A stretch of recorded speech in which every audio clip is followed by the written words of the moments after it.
চক্রান্ত করে নেহা এবং গুড়ার গাড়ি অ্যাক্সিডেন্ট করিয়ে দিল ময়নাক, যা শুনে অবাক এলা। তো প্রিভিয়াস কি হতে চলেছে সম্পূর্ণ জানতে হলে ভিডিওতে একটি লাইক দিয়ে চ্যানেলটি সাবস্ক্রাইব করে পুরো ভিডিওটি দেখতে থাকুন। গল্পের শুরুতেই আমরা দেখতে পাবো নেহা গুড়াকে জড়িয়ে ধরে জন্মদিনের উইশ করতে থাকে, যেটা দেখে ফেলে গুড়া, যেটা দেখে ফেলে এলা। এলা তো দেখে ভীষণ কষ্ট পায় কিন্তু কাউকে বুঝতে দেয় না। সংযুক্তা ঠাম্মিকে বলে, মা তুমি লজ্জা পাচ্ছ কেন? সুনেহা অনেকদিন বিদেশ থেকে লেখাপড়া করে এসেছে, এগুলো ওদের কাছে না নর্মাল ব্যাপার, এই যে জড়িয়ে ধরা এগুলো নর্মাল ব্যাপার, তুমি লজ্জা পেও না, বুঝতে পেরেছ? ঠাম্মি তখন বলে, হ্যাঁ ঠিকই তো বলেছিস, মেয়েটা বিদেশ থেকে লেখাপড়া করে এসেছে, ওদের কাছে এগুলো নর্মাল ব্যাপার, আর এখন যুগ পাল্টাচ্ছে না, বুঝতে পেরেছি। ঠাম্মি তখন গুড়া এবং নেহার ওইখানে চলে যায় আর বলতে থাকে, দাদু ভাই এই হলো সেই অতিথি, জানো তো খুব ভালো মেয়ে, বাইরে থেকে লেখাপড়া করে এসেছে। এলা তখন গুড়াকে বলে, মিস্টার সেন, ওই যে আমি আপনাকে বললাম না যে আমার সঙ্গে একটা মেয়ের পরিচয় হয়েছিল, নাম হচ্ছে সুনেহা, এই হচ্ছে সেই মেয়ে, ওর নাম সুনেহা। ঠাম্মি তখন গুড়াকে বলে, জানো তো দাদু ভাই, মেয়েটা না খুব পরোপকারী, আমি যখন মন্দিরে গিয়েছিলাম আমার এই সোনার গয়নাটা ছিনতাই হতে চেয়েছিল, এই মেয়েটা তো ঝাঁপিয়ে আমার সোনার গয়নাটা উদ্ধার করে দিয়েছে, জানো তো হয়তো আমাকে মেরেও ফেলতো, এই মেয়েটা আমাকে উদ্ধার করেছে। অসি তখন বলে, হ্যাঁ ঠিকই বলেছে ঠাম্মি, ঠাম্মিকে বাঁচাতে গিয়ে এই সুনেহার না হাতও চুট পেয়েছে, তাই ঠাম্মি ওকে কিছুদিনের জন্য এখানে রাখবে সুস্থ হওয়া পর্যন্ত। রিমু তখন বলে, হ্যাঁ ঠিকই বলেছে, সুনেহা দিয়ে যদি আমাদের সঙ্গে থাকে তাড়াতাড়ি সুস্থ হয়ে যাবে। গুড়ার দাদু বলে, হ্যাঁ অল্প বয়সী মেয়ে একা একা কোথায় বা থাকবে, ওর তো এখানে কেউ নেই, এখানেই থাক। এলা তখন বলে, একেবারে যে কেউ নেই তা কিন্তু নয়, এখানে কিন্তু এসেছে অনেক দূর থেকে ওর ভালোবাসার মানুষকে খুঁজতে। মীরা তখন বলে, এখন কথা বাদ দিয়ে আমরা কেক কাটা শুরু করে দিই। আচ্ছা দিদিভাই তুই কোথায় গিয়েছিলি? এলা তখন ময়নাকের সঙ্গে যে একটা সমস্যা হয়েছিল সেটা হাইড করে রাখে, বলছে, না না ওই যে বাগানে গিয়েছিলাম একটা জন্তু পড়ে আছিল, ওইটা আমি ঠিক করে এসেছি, আর কোনো সমস্যা নেই। আর তখনই গোরা বলে, ঠিক আছে আমি এখন রুমের দিকে যাচ্ছি, আমার খুব টায়ার্ড লাগছে। তখনই আলিয়া বলে, দাদা ভাই তুই রুমে যাচ্ছিস মানে কি, তুই তো এখনো কেকই কাটিসনি। তখন নেহা বলে, এলা আমি মনে হয় এখানে এসেছি তোমার হাজবেন্ড মনে হয় খুব একটা পছন্দ করেনি, আমি বরং এখান থেকে চলে যাই। ঠাম্মি তখন বলে, না না এ কথাটা একবারই বলবে না, বুঝতে পেরেছ, তুমি যে পর্যন্ত সুস্থ না হও এ বাড়িতেই থাকবে। গুড়া তখন বলে, না এই বাড়িতে নয়, উনি গেস্ট হাউসে থাকবে। তখনই ওইখানে এলা চলে আসে। এলা এসে বলতে থাকে, মিস্টার সেন আপনি কি বলছেন, বাড়ি গেস্ট হাউসে থাকবে? ঠাম্মি কত ভালোবেসে ওনাকে নিয়ে এসেছে, বাড়ি গেস্ট বাড়ি থাকতে কেন গেস্ট হাউসে থাকবে, আর আপনি ওনার সাথে কেন এমন করছেন বলেন তো? তখন গুড়া ভাবতে থাকে, না না এখন কিছু বলা যাবে না, নেহার কথাটা আমাকে এলাকে সুযোগ বুঝে ভালোভাবে বলতে হবে, উনি নিজের অতীতের কথা আমাকে সব খুলে বলেছেন, আমারও উচিত হবে না আমার অতীতের কথা হাইড করে রাখা, আমি ওনাকে সুযোগ বুঝে সবকিছুই বলে দিব। গুড়া তখন সবাইকে বলতে থাকে, না ওনাকে আমি গেস্ট হাউসের কথা বলেছি এজন্যই যে ওনার কমফোর্টের কথা ভেবেই বলেছি, মানে বাড়িতে থাকার থেকে উনি যদি গেস্ট হাউসে থাকে তাহলে কমফোর্টেবল বেশি বোধ করবে। এলা তখন বলে, আচ্ছা ঠিক আছে এসব থাক, পরে দেখা যাবে, এখন চলুন তো কেক কাটবেন। এই বলে গুড়াকে এলা নিয়ে যায় কেক কাটার জন্য। তখন তো কেক কাটা শুরু করে দেয়, সবাই উইশ করতে থাকে গুড়াকে। গুড়া এক এক করে সবাইকে কেক খাইয়ে দিচ্ছে। অবশেষে এলা গুড়াকে কেক খাইয়ে দিবে, কিন্তু তার আগেই নেহা গুড়াকে কেক খাইয়ে দেয়, যা দেখে একটু কষ্ট পায় এলা। তখনই ওইখানে ময়নাক চলে আসে। ময়নাক এসে বলতে থাকে, এলা তোমাকে হারাতে আরেকজন চলে এসেছে, আমার সব অপমানের বদলা এবার আমি নেহার মাধ্যমে নিব, বুঝতে পেরেছ? নেহা তখন এলাকে বলে, সরি আমি বোধহয় তোমার আগে কেকটা খাইয়ে দিলাম, এটা তো তোমারই প্রাপ্য ছিল তাই না? ময়নাক বলে, সেটাই তো স্বাভাবিক তাই না, আর ওরই তো প্রথম অধিকার। মেঘনা তখন বলে, হ্যাঁ নিয়ম অনুযায়ী এলারই তো প্রথম কেক খাওয়ানোর কথা, কিন্তু তুমি এসে সে ভাগটা বসে দিয়েছো নেহা। এলা তখন বলে, স্বামী স্ত্রীর অধিকার না এত সস্তা নয় যে কেউ এসে আগে খাইয়ে দিবে তার অধিকারটা কমে যাবে, এটা কিন্তু নয়। কেককে আগে খাওয়ালো পরে খাওয়ালো তাতে কি যায় আসে, শেষ পর্যন্ত যে পাশে থাকে সেই তো আসল তাই না?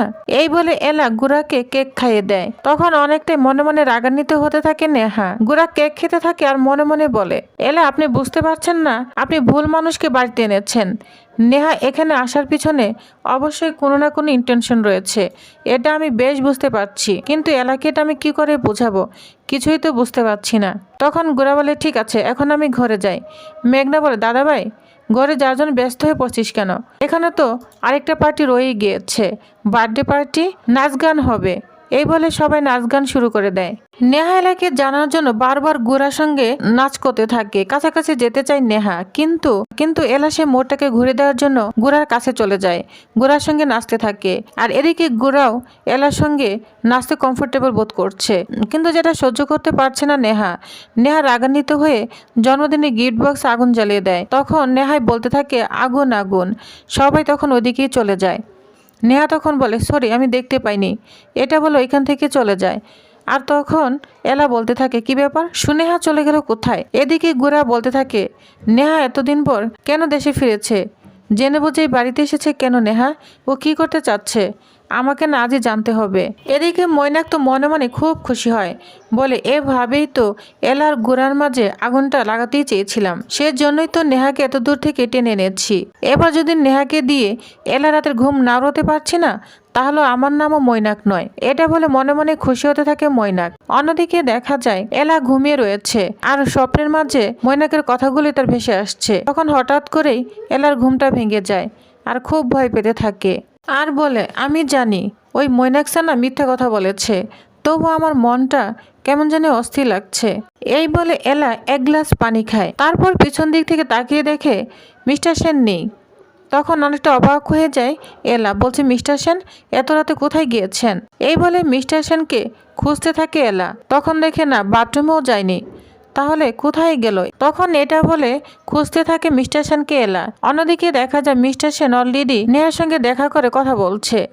নেহা বলছে আমি ইচ্ছা করে এখানে আসিনি গোরা, ট্রাস্ট মি, আমি তো জানতামই না এটা তোমার বাড়ি। আজকে সকালে মন্দিরে এই ঘটনাটা ঘটেছে আর তখনই আমি ঠাম্মির সঙ্গে এখানে চলে এসেছি। গোরা তুমি যখন আমার জীবন থেকে চলে গেলে না, আমি অনেক চেষ্টা করেছি নিজেকে সামলে রাখার, কিন্তু পারিনি জানো তো। আগের স্মৃতিগুলো না আমার শুধু নাড়া দিচ্ছে, আমি তোমাকে ভুলে থাকতে পারিনি। তাই তো আবার তোমাকে খোঁজার জন্য এই দেশে চলে এসেছি। আর ফিরে এসে দেখলাম তুমি অলরেডি ম্যারিড, মানে এলাকে তুমি বিয়ে করে ফেলেছ। তুমি তো জানতে বলো যে আমি তোমায় বিয়ে করতে চেয়েছিলাম, তোমার সাথে সারা জীবন থাকতে চেয়েছিলাম, তুমি জানতে। বাট তুমি তখন আমায় বলেছিলে যে তুমি প্রেম ভালোবাসা এসব বিশ্বাস করো না, আর কোনোদিন বিশ্বাস করতে পারবেও না, তাই আমার সাথে সম্পর্কে তুমি আসতে চাওনি। আর তারপর দেশে ফিরে এসে দেখি তুমি এলাকে বিয়ে করে নিলে। কেন গোরা, তুমি আমাকে রিজেক্ট করে কেন এলাকে চোজ করলে বলতে পারো? তুমি বলো গোরা, কোথায় কম ছিল আমার? গোরা তখন বলে শোনো এলা, দেশে ফিরে কি হয়েছিল এটা তোমাকে আমি বলতে পারবো না, তবে বিয়েটা আমি ইচ্ছা করে করিনি, বিয়েটা করতে আমি বাধ্য হয়েছি। নেহা তখন বলে আমি বিশ্বাস করি বিয়েটা তুমি নিজের ইচ্ছায় করোনি, তুমি বাধ্য হয়েই করেছো। তুমি তো এলাকে ভালোই বাসো না, আর তুমি ওকে কেন বিয়ে করতে যাবে? তুমি আমাকেই ভালোবাসো তাই না গোরা? এখনো তোমার মনের মধ্যেই আমি আছি।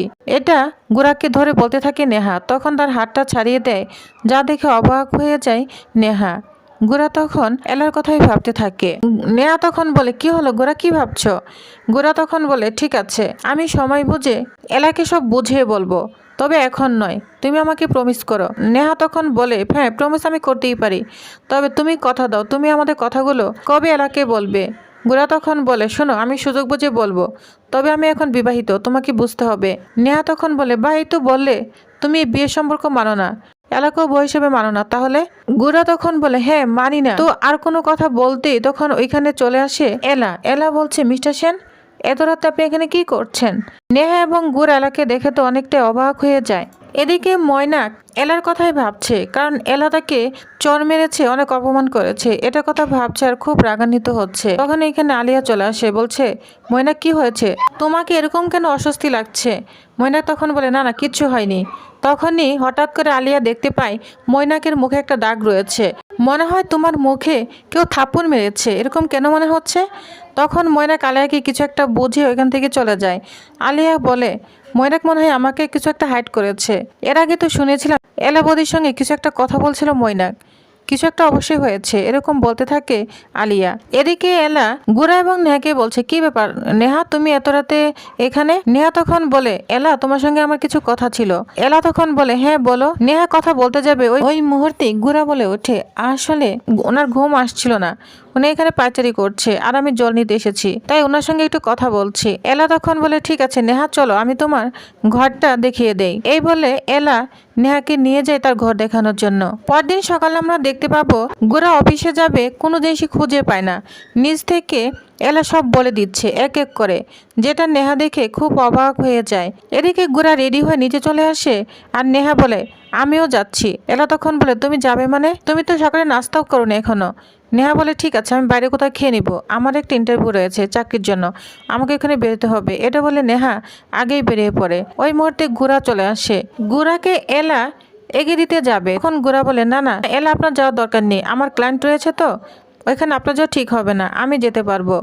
এই বলে গোরা একাই বেরিয়ে পড়ে। ময়নাক তখন ওইখানে এসে এলাকে বিষ ঢালতে থাকে, বলছে কি ব্যাপার মিস্টার গোরা ক্লায়েন্টের সঙ্গে দেখা করতে গেল?